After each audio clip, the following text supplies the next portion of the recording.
Degree क्या होता है, देन हम समझेंगे कि डिग्री पर कैसे क्लासिफाई करेंगे। ठीक है, चलो तो हमने यहाँ पे कुछ चीजें लिख दी है।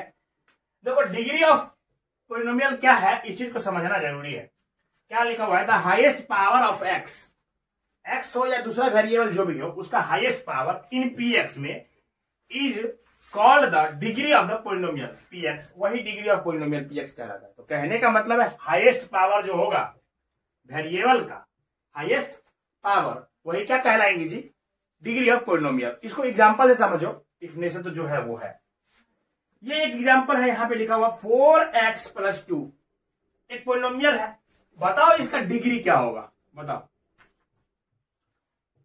डिग्री क्या होगा, बताओ क्या दिक्कत है भाई। 4x + 2, यहां पे अगर तुम बहुत करोगे तो ये लिख सकते हो 2x⁻0, वेरिएबल दोनों में x आ गई, ठीक है, पावर 0, ओके, पावर 1। अब बताओ 0 बड़ा या 1 बड़ा, तो 1 बड़ा। इन्होंने क्या बोला था, हाईएस्ट पावर जो सबसे ज्यादा हो, तो 1 सबसे ज्यादा है, तो यही इसका क्या होगा, डिग्री। हम लोग भी कहते हैं डिग्री, क्या डिग्री है भाई, तुमने क्या डिग्री प्राप्त किया, तो हाईएस्ट जो मेरा डिग्री होता है वो बोल देंगे, तुमको समझ में आ जाएगा कि भाई अगर किसी ने बीएससी किया है तो आईएससी भी किया होगा, है ना, कोई ग्रेजुएट है तो इंटरमीडिएट तो किया ही होगा, तो जरूरी तो नहीं उसको ये बोलना कि हम इंटरमीडिएट भी हैं, हम 10th भी किए हैं। हम बोलेंगे कि पूछेगा आपका क्वालिफिकेशन क्या है, डिग्री क्या है, तो बोलेंगे डिग्री मेरा बीएससी है, तो जैसे डिग्री बीएससी बोलेंगे उनको समझ में आ जाएगा। फिर अगर बोला डिग्री एमएससी है तो उनको समझ में आ जाएगा इन्होंने एमएससी किया है तो बीएससी किया ही होगा। तो यहाँ पे पावर जो डिग्री अपना ये बताएगा उससे रिलेट करो समझने के लिए, डिग्री बताएगा, हाईएस्ट डिग्री बताएगा, तो समझ में आ जाएगा कि हाईएस्ट डिग्री है तो कम से कम तो ये होगा इनका, तो ये डिग्री हो गया आपका 1।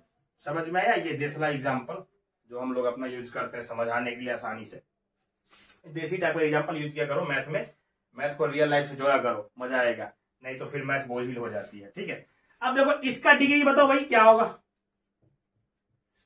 इसका डिग्री क्या होगा।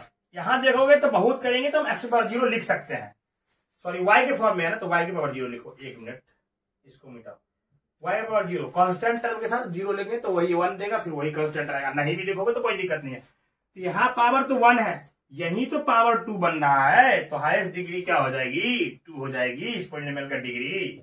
इस पॉलिनोमियल के लिए डिग्री क्या होगा बताओ, इस पॉलिनोमियल की डिग्री देखो यहाँ पे √2 है, यहाँ x⁻1 ले सकते हैं, x⁻2 है, x⁻3, तो डिग्री क्या हो जाएगा 3। हाईएस्ट पावर जो है वही डिग्री कहलाएगी। यहाँ पे 0 लिखा हुआ है, 0 भी एक पॉलिनोमियल है, आगे पढ़ेंगे 0 पॉलिनोमियल्स के बारे में। तो 0 का डिग्री क्या लिखोगे, इसको समझने की जरूरत है। इस एग्जाम्पल को यहाँ समझो, यहाँ चलो 0 है तो हम क्या लिख सकते हैं ना, 0 के साथ x⁻0, इस केस में क्या हो जाएगा मेरा डिग्री 0 हो जाएगा, हो गया ना, अच्छी बात है। चलो फिर 0 है, यहाँ पे x⁻1 भी तो सर ले सकते हैं ना, क्योंकि x का पावर कुछ भी है 0 से मल्टीप्लाई करेंगे तो 0 ही देगा, ठीक है, तो यहाँ पे डिग्री हम 1 भी कह सकते हैं इसका। अच्छा ये 0 है, x⁻2 भी तो ले सकते हैं सर, फिर भी तो आंसर 0 ही आएगा, x को किसी भी जगह को 0 से मल्टीप्लाई करो 0, तो चलो यहाँ पे डिग्री क्या हो जा रहा है, फिर 2 हो जा रहा है। इसी तरीके से 0 x⁻n भी करेंगे तो क्या हो जाएगा, डिग्री क्या हो जाएगा n हो जाएगा, तभी तो ये 0 ही देगा आंसर में। यहाँ पे 0 करेंगे x⁻n तभी 0, तो क्या हम डिग्री 0 पॉलिनोमियल, इसको हम लोग बोलते हैं 0 पॉलिनोमियल, सिर्फ 0 एक ऐसा संख्या जिसको अलग से पॉलिनोमियल नाम दिया गया 0 पॉलिनोमियल्स। तो क्या 0 पॉलिनोमियल्स का तुम डिग्री डिफाइन कर पा रहे हो भाई, नहीं कर पा रहे ना, 1 से लेके n तक डिग्री चला जा रहा है, तो इसका डिग्री क्या हो जाएगा, not defined, degree not defined. 0 polynomial को इसमें डिग्री डिफाइंड नहीं है, याद रखना। तो इसका डिग्री क्या लिखोगे, नॉट डिफाइंड, क्या लिखोगे, नॉट डिफाइंड। समझ में आ गई, ठीक है। ये देखो 5 है, ये 6 है, तो ये जो संख्या होते हैं इनको कांस्टेंट पॉलिनोमियल बोलते हैं। तो चलो 5 है तो 5 को तो हम ऐसे लिख सकते हैं 5 x⁻0, 6 है तो इसको भी लिख सकते हैं 6 x⁻0, है ना। इसी तरीके से कोई भी वैल्यू हो जो कांस्टेंट संख्या हो उसके साथ 0 ले सकते हैं। यहाँ पे 5 x⁻1 नहीं ले सकते, तो फिर उसका वैल्यू 5 नहीं रह जाएगा।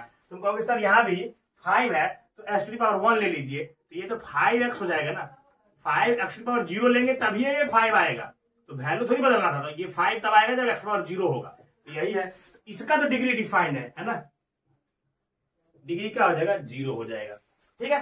तो डिग्री क्या होता है पॉलिनोमियल्स का, पूरा एकदम बेसिक से लेके एडवांस तक हम लोग बात कर लिए। हमको आशा है कि आपको समझ में आया होगा। अब इसी डिग्री के आधार पे पॉलिनोमियल क्लासिफिकेशन हमको पढ़ना है, तो चलिए आगे बढ़ते हैं और इसको मिटा देते हैं। ठीक है, चलो।